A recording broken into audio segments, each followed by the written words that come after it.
الصبح دكتورة وبالليل رقاصة، بتخلص من عيادتها بعد الظهر، تقلع البلطو، ترتاح ساعتين في البيت، تطلع بالليل على الكباريه وتلبس بدلة الرقص. اسمع بقى القصة دي عشان لو قلتها من 10 سنين كنت هتضحك عليا وتقول لي مستحيل الكلام ده يحصل، ولكن دلوقتي يا صديقي هي دي الحقيقة، واتصورت صوت وصورة وانتشرت وخلت دكتورة أسنان تبقى ترند مصر كلها في خلال 24 ساعة بس. اللي قدامك دي الدكتورة شروق، كانت عادية جدا في حياتها وعيادتها نظيفة، بدلة دكتورة، كمامات وأجهزة وزبائن بتشتكي، زبون ده ضرس بيوجعني، الزبون التاني اخلعي لي ضرس يا دكتورة، والسيناريو ده ماشي معاها سنين لحد ما في يوم حصل اللي محدش كان متوقعه. انتشر لها فيديو، والفيديو ده ما كانش في العيادة ولا حتى كانت بتكشف على حد ولا أي كلام من ده. الفيديو ده يا صديقي كان فيديو رقص، بس الفكرة نفسها كانت صدفة، لأن اللي بترقص دكتورة أسنان، يعني دكتورة أسنان الصبح وبالليل رقاصة. الموضوع كان ممكن يعدي عادي زي أي فيديو لست بترقص في حفلة خاصة وخلاص والموضوع هيتنسي، لكن اللي قلب الدنيا مش الرقص لوحده، إن حد كتب في الفيديو الساعة ب50,000 جنيه. يعني أنت باصص لل50,000 جنيه ومش باصص إن هي دكتورة؟ يا عم ارحمنا شوية. ومن هنا يا صديقي الدنيا سخنت، الناس ما اهتمتش خالص بالفيديو نفسه، الناس اهتمت بالرقم 50,000 جنيه في الساعة، 50,000 جنيه في ساعة واحدة. ومع الرقم ده يا صديقي الأسئلة بدأت تولع، هي عيادتها قفلت؟ طب هي سابت الطب؟ طب هي بتعمل كده ليه؟ طب هو ده كان حلمها من زمان ان هي تكون رقاصة. ومن هنا يا صديقي الفيديو طار زي الصاروخ، انطلق. رد فعل السوشيال ميديا بقى اتبخر مع الصاروخ اللي طار ده، ترند اتشقلب، والناس هنا قسموا نفسهم لأربع فئات،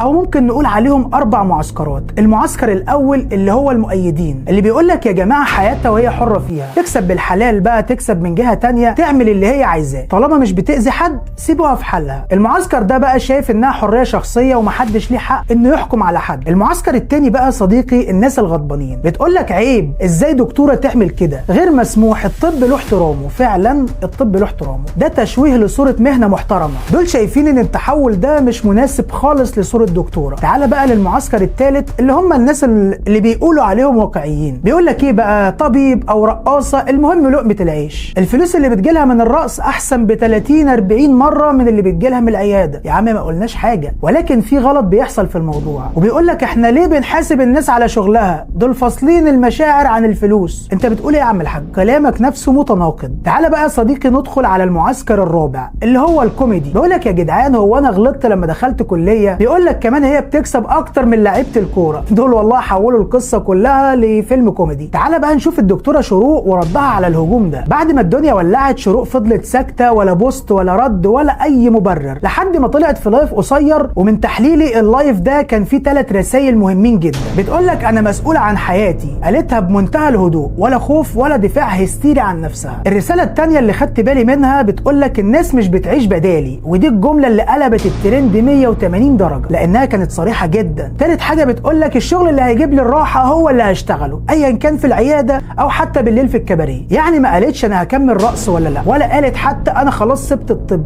ولا عندي حلم كبير في الفن. بتقول لك ايه بقى، انا هعمل اللي يناسبني واللي يريح لي. التحليل الحقيقي يا صديقي ليه شروق بالذات بقت ترند مرعب، تعال اقول لك بقى. القصة مش قصة رقص، ولا القصة قصة انها دكتورة، القصة مش في الفلوس حتى، القصة ان شروق عملت تغيير مفاجئ، والتغييرات المفاجئة بتخص المجتمع نفسه، خصوصا لما تكون من شخص شكله محافظ ومستقر. في 3 عوامل فجروا الترند من تاني. اول عامل التناقض، بيقول لك ازاي دكتورة اسنان اللي هي مهنة محترمة وراقية جدا ترقص في عالم مختلف تماما زي الحفلات او الكباريهات. التناقض ده بيعمل صدمة، والصدمة قلبت للترند. رقم 2 بقى وهي الفلوس الكتير. لو كانت بتاخد 2000 جنيه مثلا ما كانش حد هيتكلم، انما 50,000 جنيه في الساعة ده لو حد اشتغل شهر كامل ما يجيبهمش. الناس لما تشوف فلوس كتير كده فجأة بتعيد النظر في كل حاجة. رقم 3 الشغل اللي ظهرت بيه كان جديد جدا، من دكتورة لرقاصة، وهي مش خارجة منهارة ولا خايفة ولا حتى مكسوفة، لا عادي واقفة بثقة، وده كسر كل التوقعات. تعال بقى نخش على ردود فعل المجتمع. ليه الناس اتقسمت بالذات في الموضوع ده؟ الموضوع مش بقى هي صح ولا غلط، الموضوع بقى ليه حد يسيب مهنة قوية ومحترمة زي دي ويدخل مجال تاني خالص زي الرقص في الكباريه. في يا صديقي ناس شايفة انها بتخرب صورة الدكاترة، وفي ناس شايفة انها بتفتح باب جديد لبنات كتير، لا وفي ناس بتقول لك ده شغلها وهي حرة فيه، احنا مالنا.